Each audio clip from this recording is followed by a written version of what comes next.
Yeah, absolutely excited to have the Animeros on the podcast today. I hope I'm saying that right. I feel like I am, but guys, how have you been? Good. It's Great. actually Yeah, great. it's actually the Animeros or Animeros. Yeah, I'm gonna blame my northern self there for that one, All good, and I man. will adjust accordingly. Um, so yeah, I would listen. I think maybe the best place to start off is you guys are from Austin, Texas, and have this very Latin inspired sound. I would just kind of love, maybe the backstory on the formation of you guys in general and the kind of style of music that you play. Well, so Mauro and I, and then our other partner Nico, who plays bass. We've all played in different Latin bands around Austin, working together. Over the years, and done different projects and all kinds of stuff. We're just part of that Latin music scene. And we decided, the other bands we play with are, on the bigger side as far as like 7 or 8 members, depending. So we decided to come up with something a little bit smaller and just try to put together like a smaller band, still playing, cumbia and stuff, but we wanted to go a little bit more psychedelic, have a slightly smaller footprint, and just see what happened from there.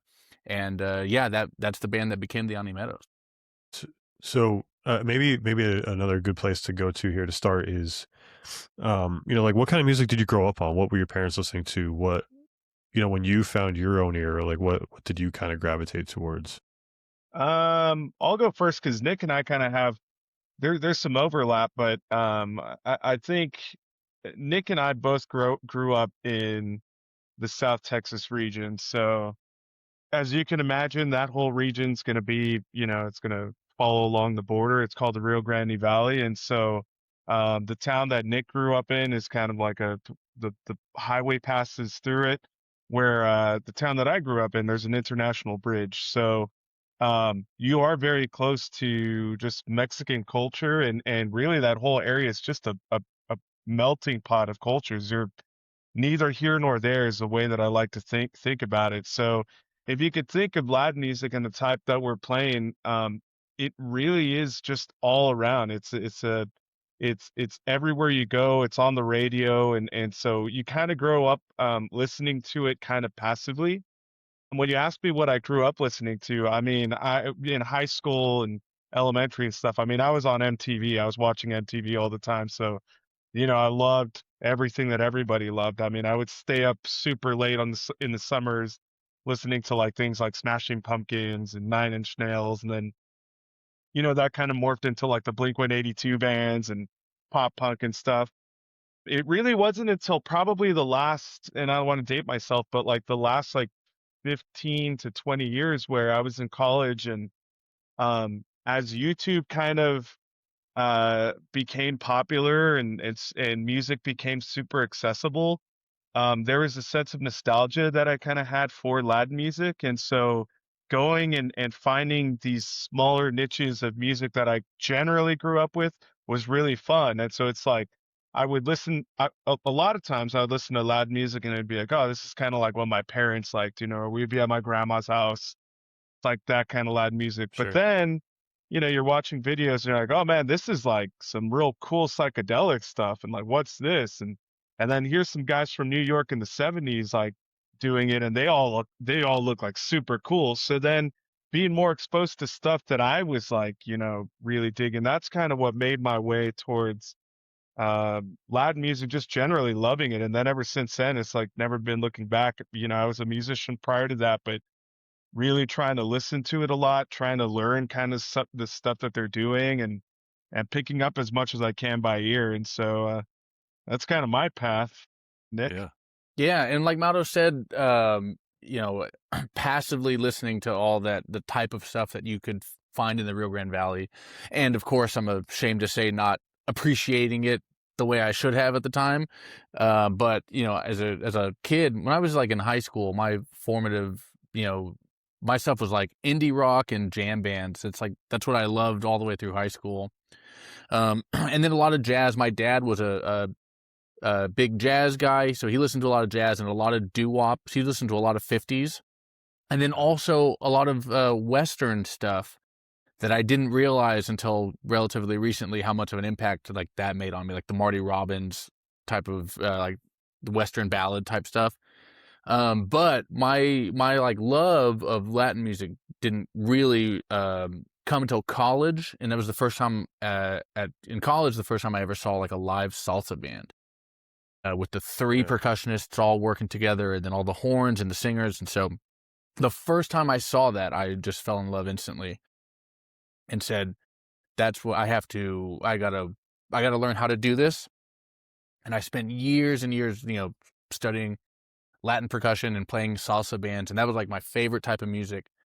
And then as I got more into, other types of Latin music, I kind of branched out from there into cumbia and into a bunch of other stuff.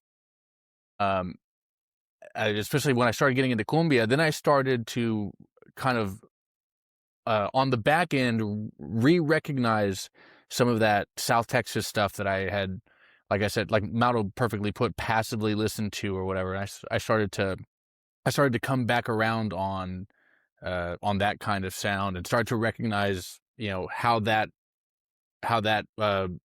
genre, or that voice of cumbia was kind of a part of my, part of everything. Yeah. It's funny, like I guess I don't realize, growing up where I grew up, it's I don't think I was passively listening to. I was kind of forced to by my grandmother, but we listened to a lot of like, polka type stuff, very, Dutch style music. Yeah. I'm curious, like in terms of cumbia in general, like what, as someone who's, not fully, up to speed in that space, what is like the general distinctive factors that set it into that specific style?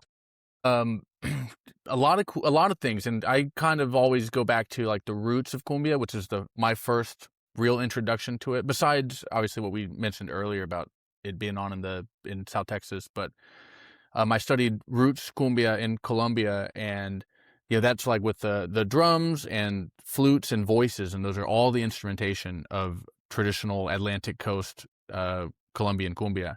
And then every country has its own cumbia tradition. Mexico and Peru and even Ecuador, and everybody has their own flavors of cumbia. And a lot of it you hear is that you hear that bass line, just that boom, boom, boom, boom, boom, boom. You hear that, that's making people dance.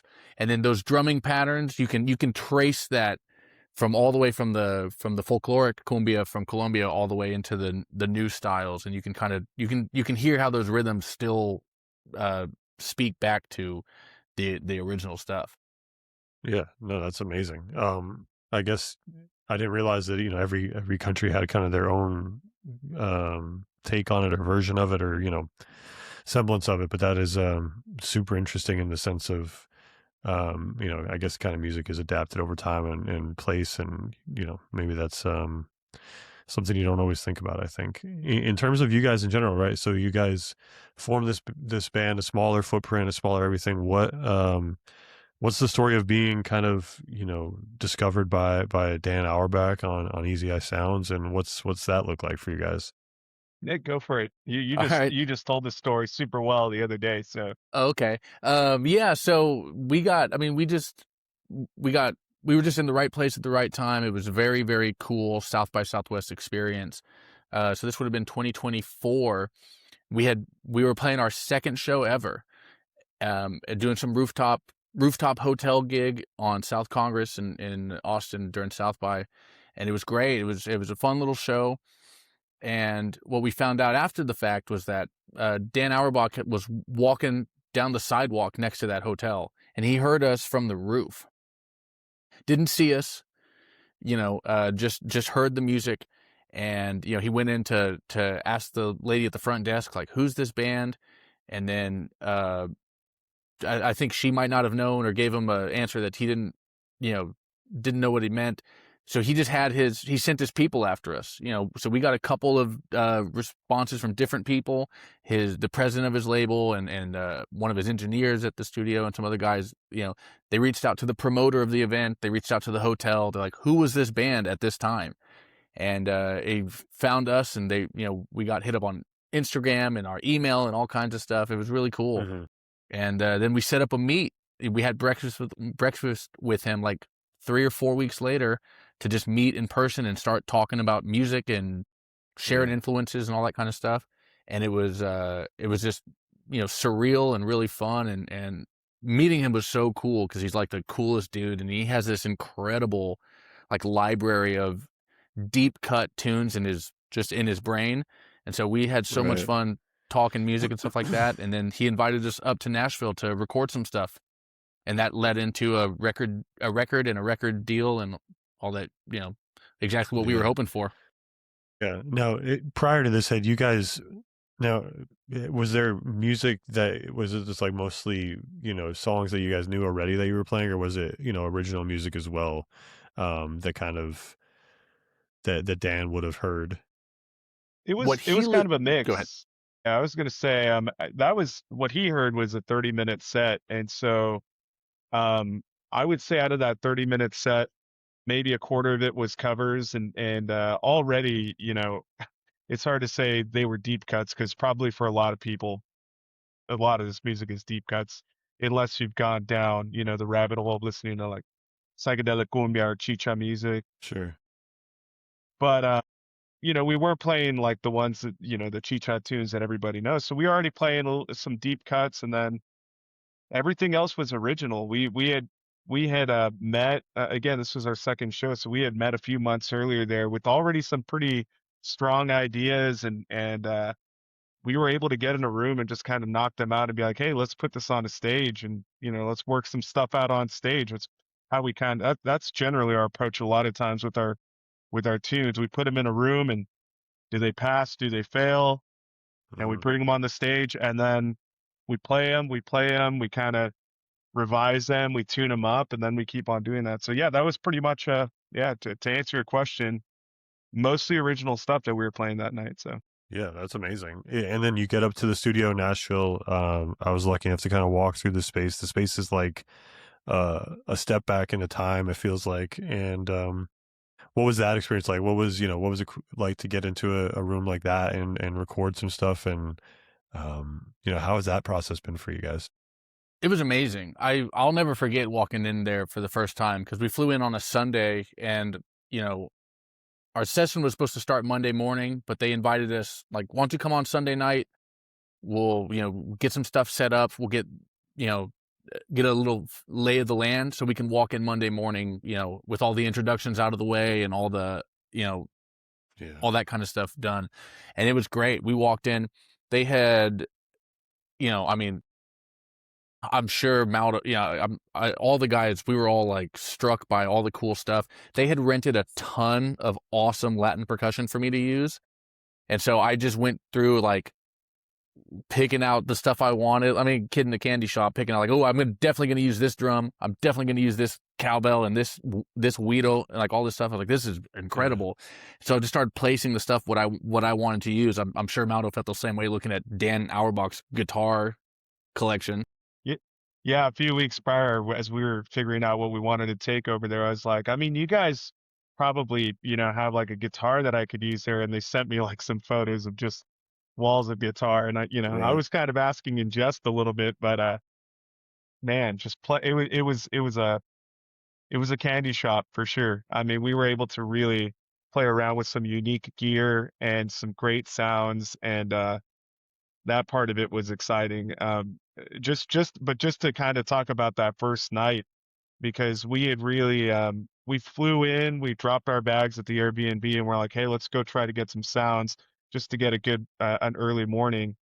Um, we obviously met the Easy Eye fam and the team there, and everybody was super, you know, awesome, and it was very evident pretty quickly that they were going to be great to work with. We fired up our instruments, and we're like, well, let's run this one tune that we hadn't really run at all, and let's just like kind of work it out since we're going to be, just getting sounds. Mhm. And as we were playing, I just remember from the control room, everybody was just like, oh, everybody was just a fan.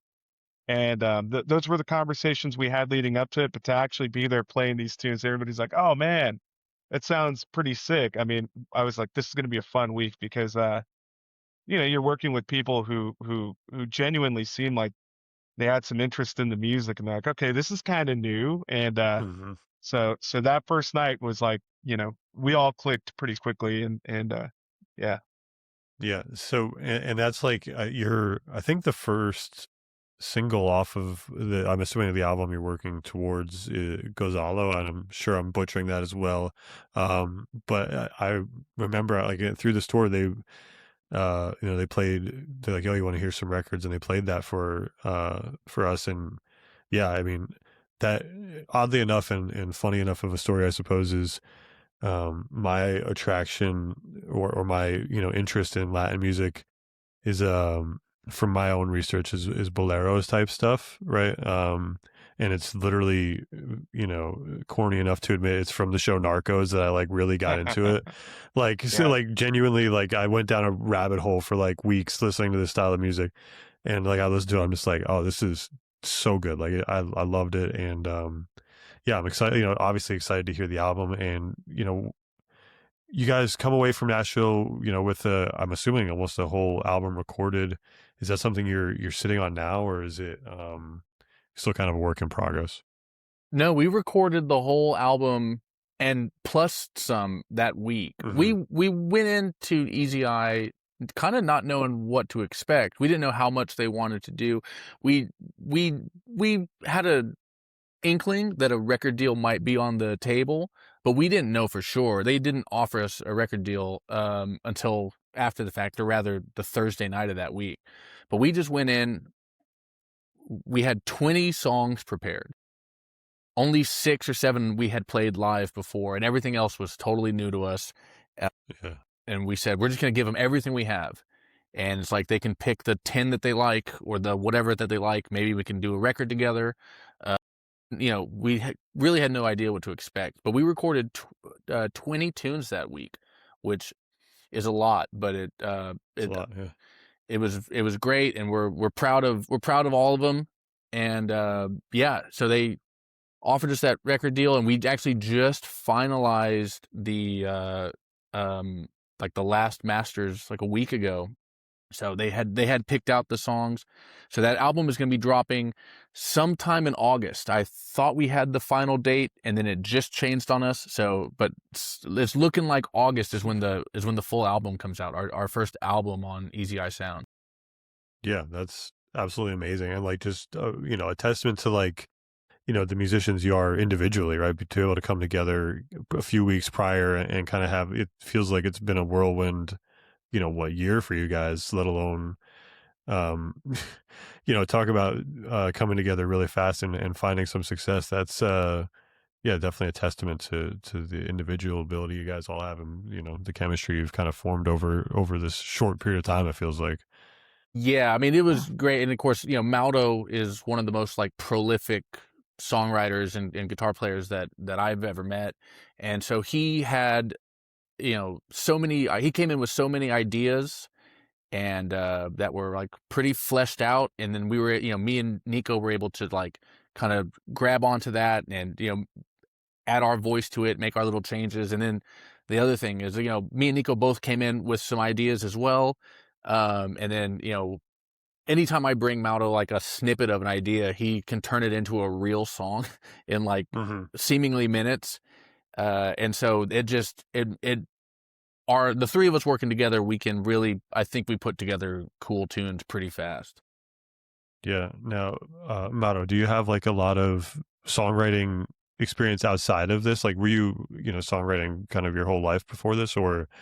Yeah, I mean, for probably since high school, and not just this genre. This is like the newest genre I ever tried to write for. But since high school, I played in various types of bands, and then if I were to get any of the hard drives that I have, I mean, I just have demo after demo, stuff that I just have completely forgot that I recorded. I Yeah. have always just hit record and kind of track stuff. The thing with this music, versus the other stuff is it is very, there's a lot of specifics that happen in this music. So when writing something like this, like Nico said, I mean, like Nick said, um, being able to work with Nick and Nico, I mean, we're able to put that together where it's really, like let's say that in a prior project, I was writing something more like soul.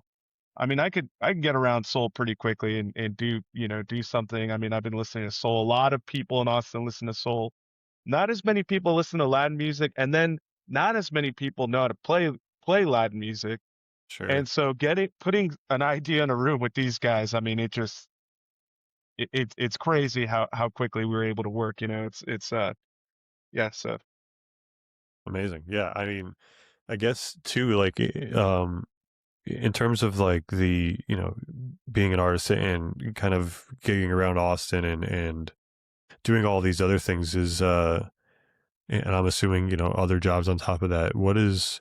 How do you balance all that? And especially with like, again, back to this crazy year, it feels like it's been for you guys. How has the balancing of all that been? And, yeah, I guess just that.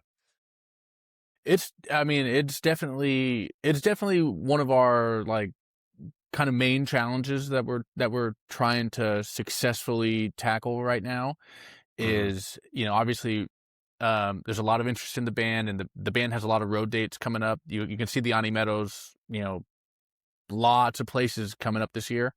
But we also, like you said, trying to figure out how to balance that with our jobs, uh, and our, uh, people's family lives and stuff like that, and also, doing it in a way that it's still financially viable. That's definitely like, I think, at the forefront of all of our minds is how are we making this work. So we're doing it, and we're figuring it out little by little. If anybody listening has the answer, please reach out at theanimeros.com if you have the answer. Right. That'd be great. Yeah.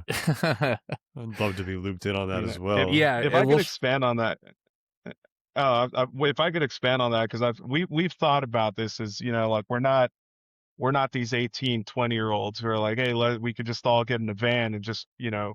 rough Yeah, it of course. for 6 months.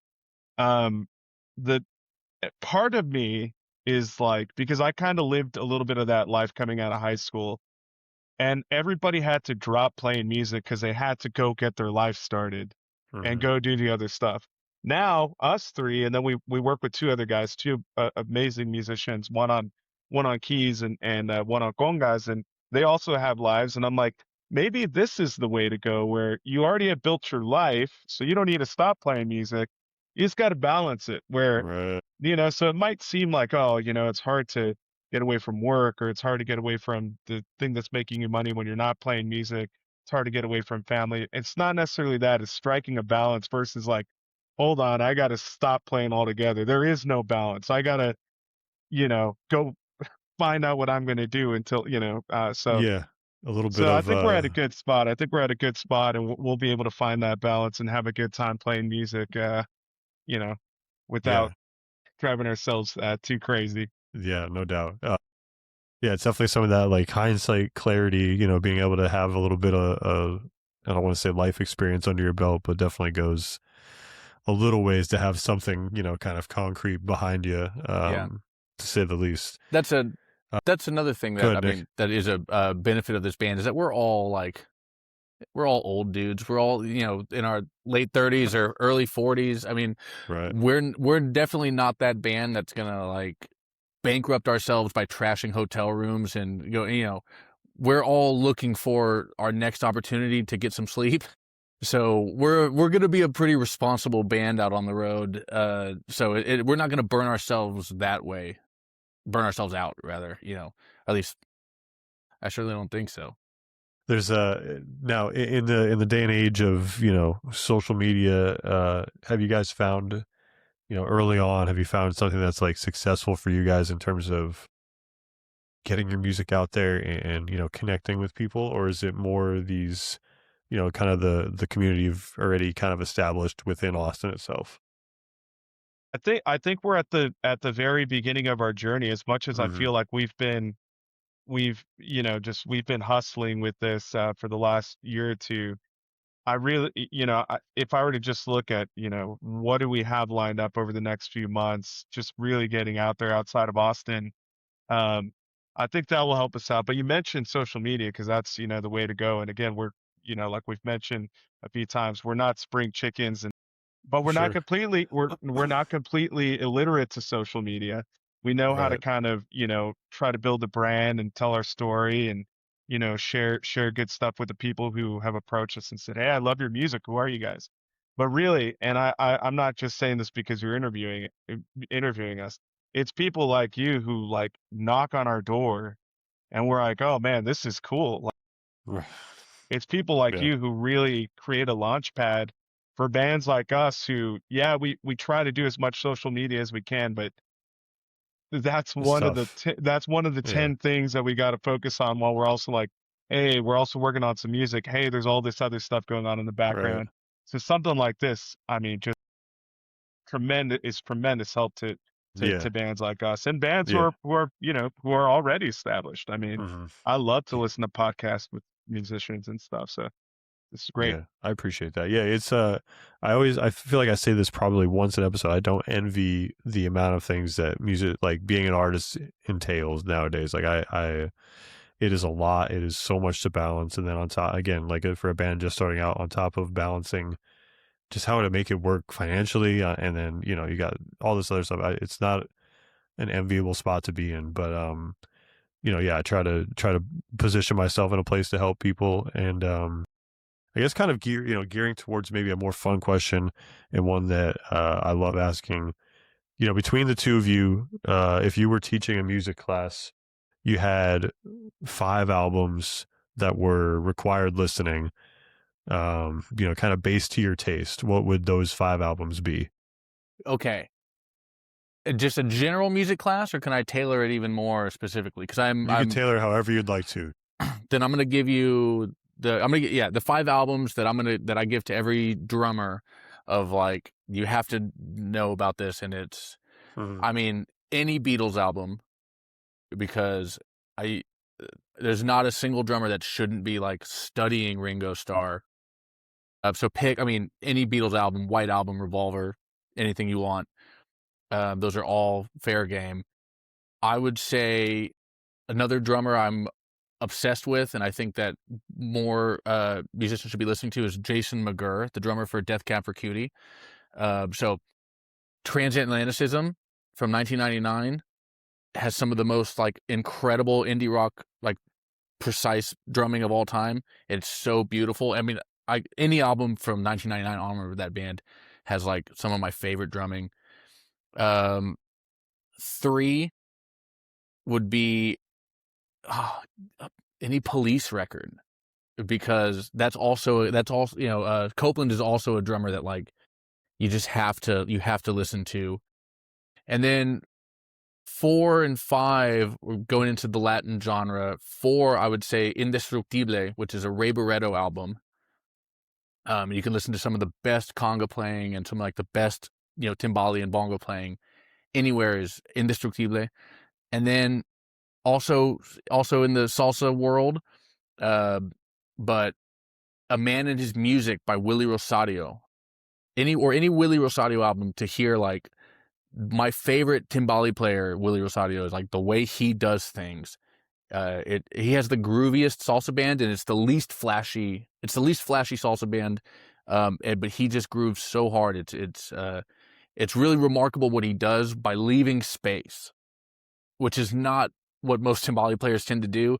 They love to fill up every space with notes, and he's the exact opposite, and it makes for like the grooviest, coolest thing. Amazing. I love that.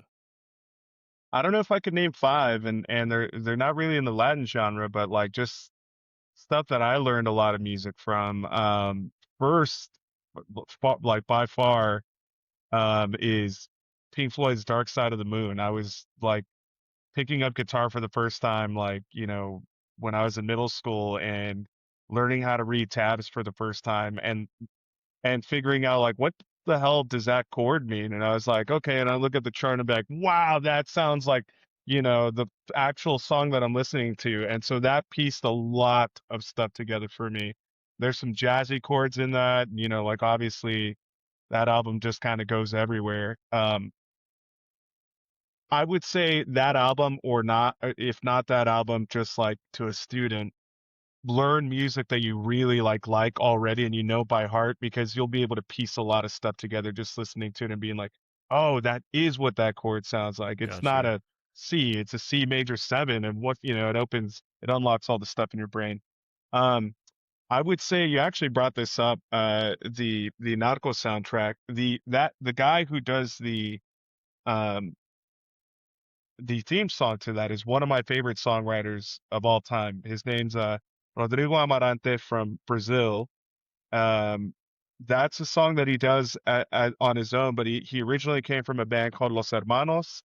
Then from Los Hermanos, he started a very quick project with the drummer to the Strokes and some singer named Binky Shapiro from LA called Little Joy. One album, 10 songs, no skips. Yeah. That album just taught me great harmony, great dynamic, great production. It just has a kind of raw, warmth, analog vibe to it. Um, Great album, Little Joy, self-titled, and it's just, again, a no skip album. The third one that I could think of, just because it is close to this, and also you mentioned bolero type of music. In terms of songwriting, when I really think about the first music that like I really did fall in love with, it was kind of some of the slower stuff, because it didn't necessarily remind me of like my parents, but it reminded me of like a Mexican wedding or my grandparents or something like that. That real beautiful music. Yeah. And there's a band which you might have come across in your, quest to learn more about boleros and famous boleros. There's a band called Los Panchos from New York Mm. City from like the 50s, 60s, and they're a three-piece. Between them, I mean, they just sound like an orchestra between their guitars and their voices. So really, you could close your eyes and point to whatever song you want, and it's going to be Right. beautiful. But they do a collaboration with a singer, a English singer, named Eddie Gourmet, who is doing some Spanish vocals, some Spanish language vocals on it, and her voice just brings that collaboration to like another level. And that's just like, to me, that whole album, I think it's really just called Los Panchos featuring Eddie Gourmet. Beautiful start to finish. Again, no skips, and it's just beautiful. Yeah. Those are the three that I could think of, like in terms Yeah, of you're teaching good. music. Then it's like Yeah. Tupac, All Eyes on Me, double disc.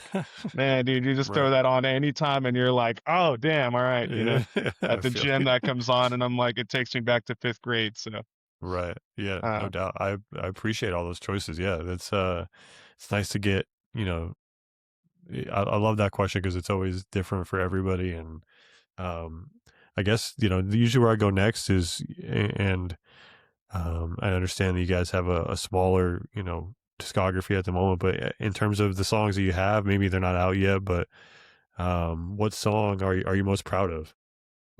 I mean, we have unreleased stuff that's coming out like on the full album in August. We have a lot of stuff we're excited about. I think we've all really, really, actually, really hyped on a bolero that we have. That is, it just came out so beautifully. It was so, it produced really well, and then the other musicians in the studio with us, like the keyboard player, did some really incredible stuff, and it just came out really great. And it's just very cinematic, and we can't stop being like super psyched about it. So I'll send it Yeah. to you if you want Yeah, absolutely. advance ears on it, Matt. Yeah, absolutely. That'd be great. Yeah. Yeah, I'll pass it along because we just got the final masters and it just sounds incredible. But it's a song called Al Final del Camino, and when the full album comes out, that's the album closer. I don't know if I should be giving it away. It doesn't matter. Album closer, and I think You're it's one good. of the most beautiful songs that we've ever come up with. yeah, I agree. That's definitely a highlight. If I have to choose a different song than that, that's not released, that when we heard the mix back of it, just because it gets super weird, is a cover of a band from Peru called Traffic Sound. Um, and the song that we do is called La Camita, and we play it very often live. But man, it's just the song that the original version blends this like Latin funky soul with rock, and then it goes kind of tropical, and then it like comes out of it, and it's just a weird kind of song. And actually Dan's the one who made us, he sent it our way. He's like, what do you guys think about this song? We're like, oh man, this is like sick. So as we were listening to the final mixes very recently, I heard that song again, not having heard the album version, because again, we play it live. Um, and I'm like, man, there's something just real weird and cool and vibey going on here that, like, as much as I'm generally familiar with some of the music that's going out and current right now, some of the bigger Yeah. bands that are doing like cumbia, some of the bands that are doing bolero, that song, I'm like, man, I don't know if a lot of people are doing this kind of stuff. So I'm Mhm. excited about that one because it really is a genre blender. We were able to put our own spin on it, and it sounds really cool. So I think that's coming out as a single possibly. I'm not Well, sure, but that's called La Canita. So no, it's gonna be Yeah. cool next month. Yeah. Amazing. And then, usually a spot I always ask is, I live in music curation, so I always ask a song or a project you've really been into recently. Like something newer. It doesn't have to be newer, just something that you've been really kind of digging right lately. I've been going back to my punk discography because during South by No Effects just put out a documentary, which I probably can't even say the name of the documentary without being beep bleeped out here. Oh, you're good. Yeah, this is They're one of the bands too that, like, in middle school. I mean, I listened to a lot of punk music, and so they were one of the first bands that I listened to, and it was crazy. I've been listening a lot to their album The Decline, which is just an opus. I mean, 17-minute, like, crazy great punk right. song, and I've Yeah, been listening to that like at least like twice a week, and I'm like, okay, let me just put it on again. It's great for a long drive. So amazing. nice. I played. I don't know if this is unfair but I played a very small part in an Austin band um, called Caravan Strange. That's like Egyptian Arabic funk fusion, and that album. I just got my like vinyl copy of the album. The album hasn't come out yet, but they have one single out. And again, I was a very small part of the album, but being able to listen to it to those musicians and hearing like that final product, it's to me, it's one of the most exciting things. And I bet you in a year, everybody in Austin is going to know the name of that band because it's the lead singer's from Egypt and everything he sings is in Arabic, and it's these new to me Egyptian rhythms and all these like semitones on the keyboard, stuff like that. It's just really intense. It's such a fun, wild kind of dancey music. It's unlike anything I'd ever heard before. So that's going to be Amazing. any Caravan Strange stuff is going to be really, really exciting. Cool. Yeah, I can't wait. Yeah, and then I guess just to wrap up, guys, like what we talked obviously about the album, about a little bit of touring, but what do you guys have coming up? Next Nick, you week got it all by memory probably. yeah. So next week we hit the road. I mean, we have a San Antonio gig this weekend, kind of our backyard. But next week we hit the road, the American Southeast. So we're hitting Houston on the 22nd, and then New Orleans for an after party, like an unofficial Jazz Fest after party, which we're stoked on. Then Nice. really cool Yeah. venue in Mobile, Alabama called Callahan's. Then we're hitting Double Decker Fest in Mississippi, up in Oxford, right by Ole Miss. And then we're super excited because for the Animeros are going to Europe for the first time. And so we're flying to Europe at the Amazing. end of the month, and we're playing Paris.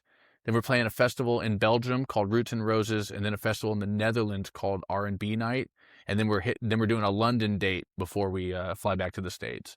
So those are, I mean, our first international trip, and it's all these really cool spots in Europe that we're stoked on. Amazing. Well, guys, I can't thank you enough for taking time out of your day, and yeah, I mean, obviously I love what you guys are doing, and Thank you, man. can't wait to hear more. Thank you for all your support. I mean, you featured Yeah, thanks for Gosalo, having which was us, like man. Yeah, absolutely. our first single, and then thanks for having us on your awesome South by show. That was like really fun, man. So Yeah, that was we really fun. appreciate Yeah. all the stuff you've done. Yeah, no worries. Yeah, it's been yeah, I try to put on the music I like, so I appreciate you guys. Cool. You guys are